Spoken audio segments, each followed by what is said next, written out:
ई आकाशवाणी गोरखपुर है। अब रउआ सभी सोनी निगम से भोजपुरी में समाचार सुनी।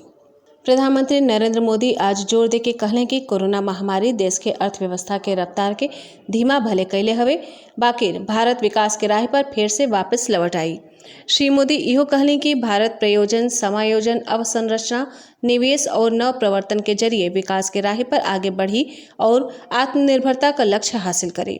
भारतीय उद्योग परिसंघ CII के 125वां स्थापना दिवस समारोह के वीडियो कॉन्फ्रेंसिंग के जरिए संबोधित करत उहाँ के विकास के राह पर लौटले के लेके अपन विचार साझा कैली।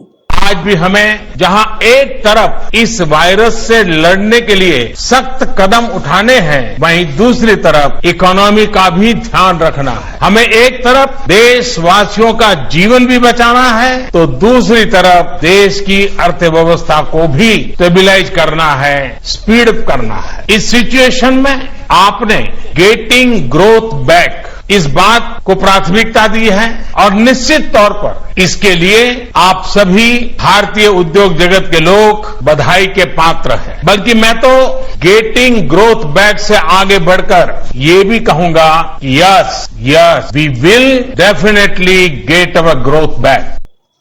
लॉकडाउन के पहला फेरा के बाद से औद्योगिक संगठन के सदस्यों के समक्ष अपने पहला महत्वपूर्ण भाषण में प्रधानमंत्री लोगन के जीवन रक्षा और देश के अर्थव्यवस्था में स्थिरता ले आने के जरूरत पर जोर दिले। श्री मोदी कहले कि भारत अनलॉक भइले के पहला फेरा में प्रवेश कर गईल हवे और आर्थिक गतिविधियन के बढ़न हिस्सा के खोल दिहल गईल हवे। प्रधानमंत्री इस बात पर जोर दिले कि अर्थव्यवस्था के पटरी पर ले आवल उनके सरकार का सर्वोच्च प्राथमिकता हवे। वहाँ के इहो कहले कि प्रधानमंत्री गरीब कल्याण योजना में 74 करोड़ लाभार्थियों के अनाज उपलब्ध करावल गये। श्री मोदी कहले कि 8 करोड़ रसोई गैस सिलेंडर बांटल गई और 50 लाख कर्मचारियों के कर्मचारी भविष्य निधि का 24% अंशदान सरकार उपलब्ध करवलस। प्रधानमंत्री कहले कि सरकार आयकर से जुड़ल कई गो सुधार कैले हवे। वहाँ के कहले कि सरकार किसानन के अधिकारन और उनके स्वतंत्रता सुनिश्चित करे बदे जवन उपाय कैले हवे उनकर कई दशकन से इंतजार रहे।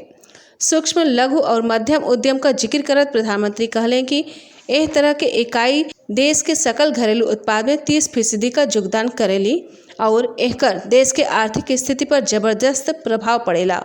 प्रधानमंत्री कहले कि कोरोना महामारी के आज के दौर में भारत से दुनिया का अपेक्षा बहुते बढ़ गई हवे। वहाँ के कहले कि विश्व का देश भरोसेमंद और विश्वस्त साझेदारन का तलाश कर रहा हवे और भारत में एक क्षमता, शक्ति और योग्यता हो।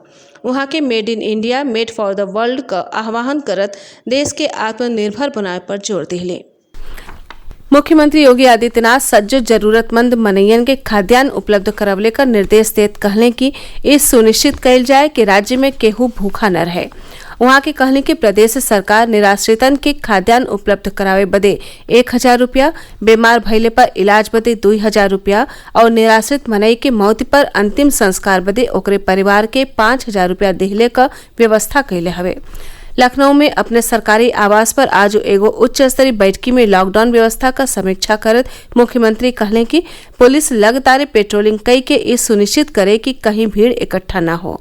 श्री योगी कोरोना संक्रमण से बचाव का सज्जो उपाय करत राज्य परिवहन निगम के बसन के संचालन का निर्देश दिले हवे। प्रदेश में कोरोना संक्रमण से ठीक होखे वालन का संख्या 5030 हो गई है। काल ही राज्य में 187 मरीज बीमारी से ठीक भइले। प्रदेश में सक्रिय मामलन का संख्या 3109 हवे। गोरखपुर जिला में काल ही एक के दिन में 24 लोगिन में कोरोना संक्रमण का पुष्टि भइल, जेकरे बाद जिला में संक्रमित मनैयन का संख्या 104 हो गई। संत कबीर नगर में भी 24 गो नया मरीज मिलल हवे। यहाँ संक्रमितन का संख्या 106 हो गई है। बस्ती जिला में काल ही 17 मरीज मिले। जिला में अबले कोरोना का कुल 191 मामला सामने आ चुकल हवे। मशहूर फिल्म अभिनेता अमिताभ बच्चन कहले कि कोरोना से डरैले का नहीं बल्कि लड़ले का जरूरत हवे। चलिए फिर से बच्चे बन जाते हैं। बच्चों और बचपन से हमें बहुत कुछ सीखना है। याद है जब बचपन में हमें खांसी बुखार हो जाता था, बदन दुखता था तो हम रोते हुए माँ के पास जाते थे और उन्हें अपनी तकलीफ बताते थे। माँ कुछ घर की दवाई जैसे काढ़ा हो, हल्दी हो, उससे आराम देती थी। हम जरूरत पड़ने पर डॉक्टर के पास ले जाती थी और कुछ दिनों बाद हम खेलने कूदने लग जाते थे। आज कोरोना की इस लड़ाई में हमें फिर से यही करना है, अपनी तकलीफ को अपनों को बताना है, राहत पाना है, इलाज कराना है, खेलना कूदना है, जीतना है। इसी में सबकी भलाई है। देखिए, बीमारी कोई कलंक नहीं होता है, परिवार तो आपका भला ही चाहता है ना। तो चलिए फिर से बच्चे बन जाते हैं, अपनी तकलीफ अपनों को बताते हैं। कोरोना से हमें लड़ना है, डरना नहीं है। एक साथ ही इस समाचार बुलेटिन पूरा भइल। नमस्कार।